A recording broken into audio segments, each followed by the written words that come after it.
সম্মানিত দেশ এবং প্রবাসীর ভাই বোনেরা, আমাদের বাংলাদেশে এখন কেমন চলতেছে বলুন আপনারা?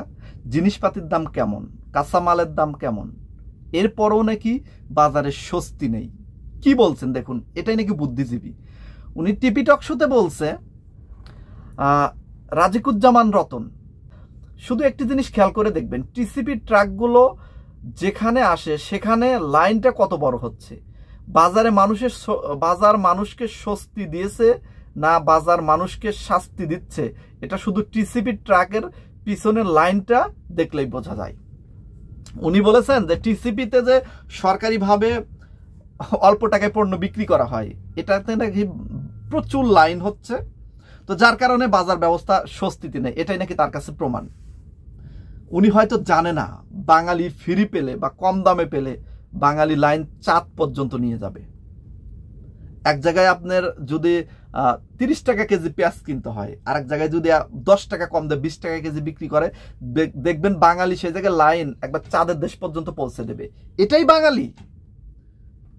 আপনি এখন পর্যন্ত চেনেন নাই, আর কেন করবে না বাঙালি?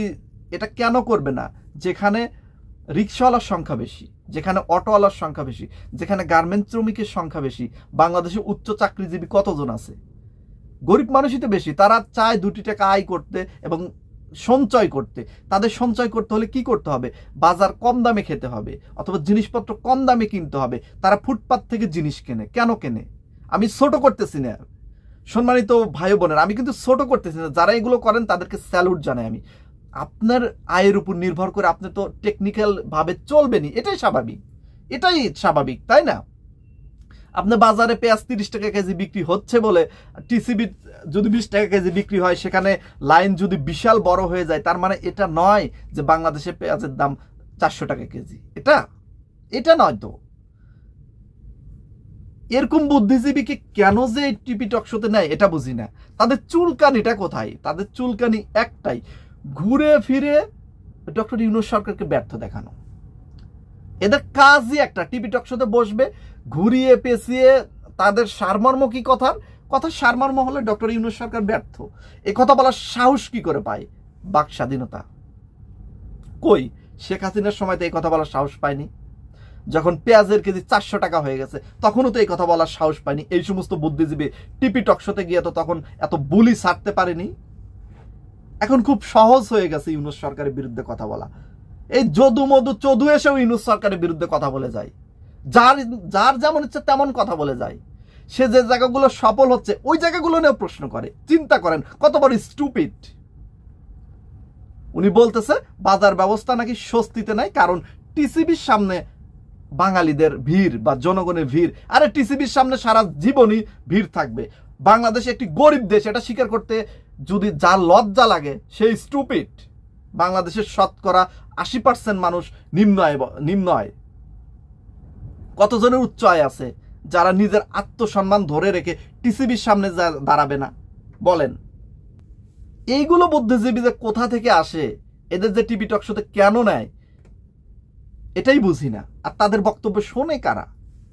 এরা কি বুদ্ধিজীবী হয়েছে? বাস্তবতা বোঝে না জনগণ। এরা আসলে জনগণের পালস বোঝে না। যেখানে সাধারণ জনগণ শতকরা প্রায় 90% জনগণ বলতেছে ডক্টর ইউনূস সরকার সফল, ডক্টর ইউনূস সরকার বাজার ব্যবস্থা নিয়ন্ত্রণ করছে, সব দিক থেকে স্বস্তিতে আছে। আর বাকি 10% তো আফসোস লিক। তারা ওই স্বর্ণের সিয়ারেজুল তাদের এখন বসিয়ে দেওয়া হয়। জিনিস যদি ফ্রিতেও দেওয়া হয় তারপরও তারা বলবে আগেই তো ভালো ছিলাম। কারণ তাদের কাজ এটা, তারা এটা করবেই, এটাই স্বাভাবিক। আর এই দলে অনেকেই আছে, অনেক বুদ্ধিজীবী বলেন অনেকেই আছে মনে মনে আওয়ামী লীগের চেতনা প্রকাশ করতে চায়। সরাসরি না বলে ইউনূস সরকারকে ঘুরিয়ে ফিরিয়ে ব্যর্থ দেখানোর চেষ্টাই হচ্ছে এটা প্রকাশ। এই যে একটা বর্তমান একটা ভাইরাল একজন ব্যক্তি, সেটা হচ্ছে কে? মাসুদ কামাল। সম্মান রেখে বলতেছি, সে শ্রদ্ধেয় সাংবাদিক, সিনিয়র সাংবাদিক, সম্মান রেখেই কথা বলতেছি তাকে।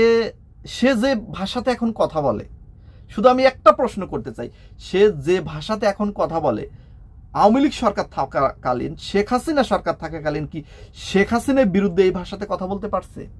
অথবা শেখ হাসিনা প্রশাসনের বিরুদ্ধে এইভাবে কথা বলতে পারছে, অথবা শেখ হাসিনা সরকারের বিরুদ্ধে এইভাবে সমালোচনা করতে পারছে। এখন যেভাবে ডক্টর ইউনূস সরকারকে হেয় প্রতিপন্ন করে কথা বলতেছে,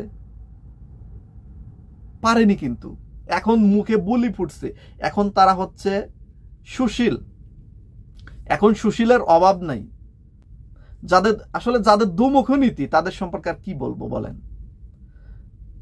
মানে একটা ইস্যু পেলে হলো, দেখবেন যে সরকারের কোন দিক দিয়ে একটু সমালোচনা করা যায়, কোন দিক দিয়ে মানে রাগে রাগে কথা বলে।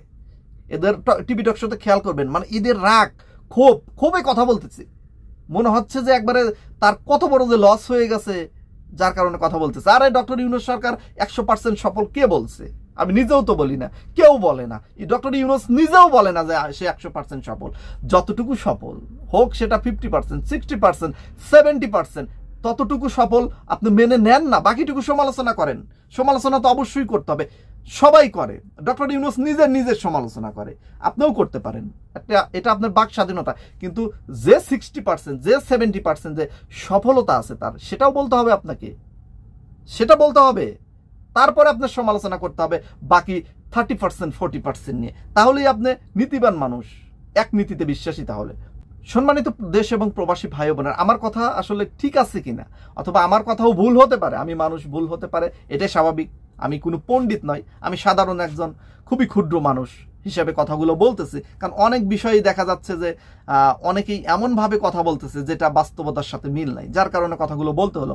প্রিয় ভাই বোনেরা, আজকের মতো বিদায়। সবাই ভালো থাকবেন এবং আপনাদের অভিমতগুলো অবশ্যই কমেন্ট সেকশনে লিখে যেতে পারেন। আল্লাহ হাফেজ।